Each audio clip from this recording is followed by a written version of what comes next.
We had a big event. We had a lot of people from my organization there, and there was a lot of stuff going on. It was stressful for me. I was managing my food, I was managing my insulin, I was managing the stress level. And at the end of the event, I checked my blood sugar. My blood sugar was 90, which is a pretty good zone for a diabetic to be in. So I thought everything was fine, so I pulled my dog into the back seat of my car. She rides with me all the time to work and back. And we started our journey home. So on that drive, I was heading down Kennedy Freeway, 2 lanes southbound, 2 lanes northbound. Somewhere along the line, I started to drift. I drifted across the median. I had driven about 200 to 300 yards directly into head-on traffic. I don't remember that. I don't know if there were cars coming at me. Then I continued to drift off into the opposing side and drifted down into a ditch and came to stop about 5 feet from a fence. There were trees everywhere. I didn't hit a tree.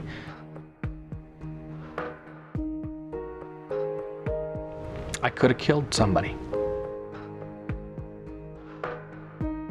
My name is Darren Smith. When I was 5 years old, I was diagnosed with type 1 diabetes. I wasn't told this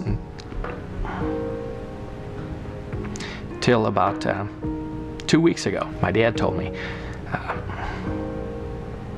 that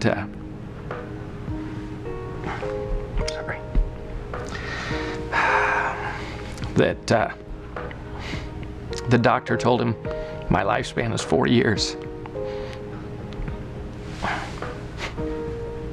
It's not about me.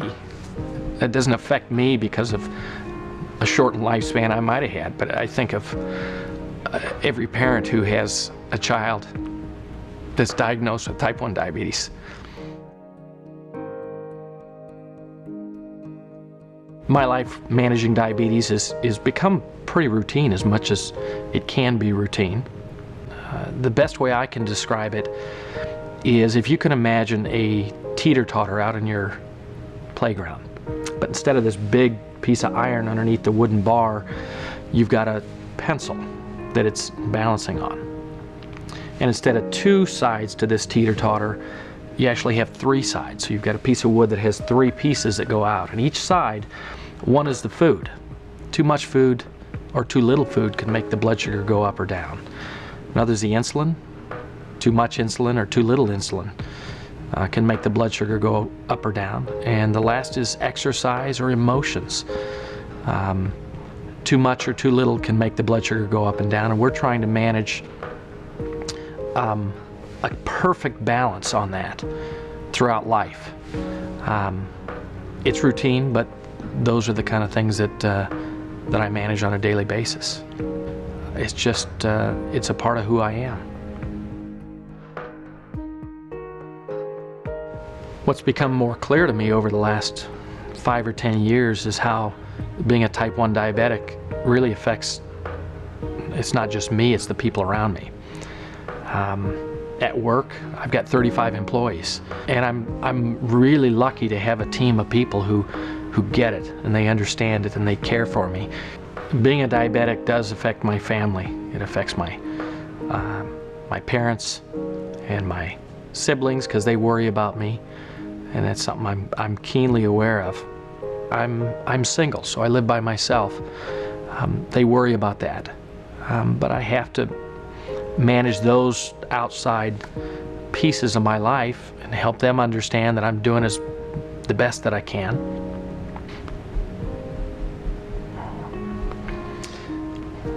I've got a son.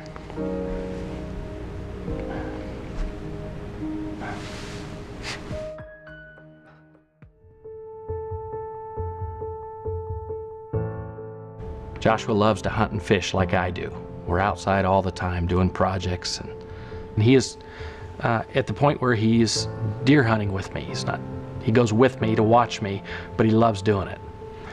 So we had the opportunity recently to go out on a piece of property that's my property right behind my house. Got all geared up, and he's all excited about it. Carried all our gear and our bow and arrows, my bow and arrow out. And I hunt out of a two-man deer stand, so we can climb up the ladder, and as we're going up the ladder, typically I've got my hands around here and he's walking up it in the center, so I protect him, so if he falls out, he's going to fall back on me, and we get up and we get safety strapped into the tree. Well, we did that, and again, as much as I check and look and try to stay on top of things, with everything that was going on with the emotions and with the effort and everything, I was starting to get fuzzy. We're up in the deer stand, and after a while, I don't know if I did or he did, but somehow we decided to get down a little bit early. And normally I protect him on the way down. Well, he asked me what to do, and I told him to go ahead and get down, so he climbed down the deer stand, got down safely. Got myself down, left all my gear up there, which I'd never do, and we had about a 300-yard walk to get back to our house, which is not a long walk, but it's over the hill. So we're walking back, and I'm going down.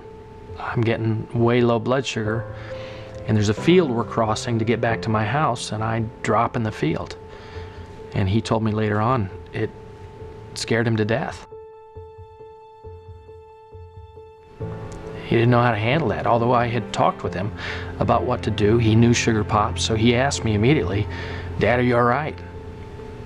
Do you need a sugar pop?" And I was able to tell him, "Yeah, I need one." So he ran back to the house, ran into the refrigerator, got a pop, ran back out and met me on the way back. And you don't know how those events would play out if he wasn't there. But it's possible he could have saved my life.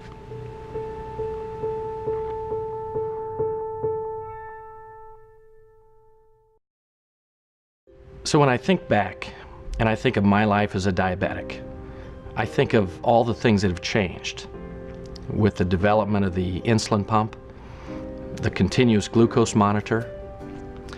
These are things that I wouldn't have if it weren't for the support of JDRF. So that's why I got involved. I got involved to help JDRF find a cure. Isn't that why we're here? To find a cure?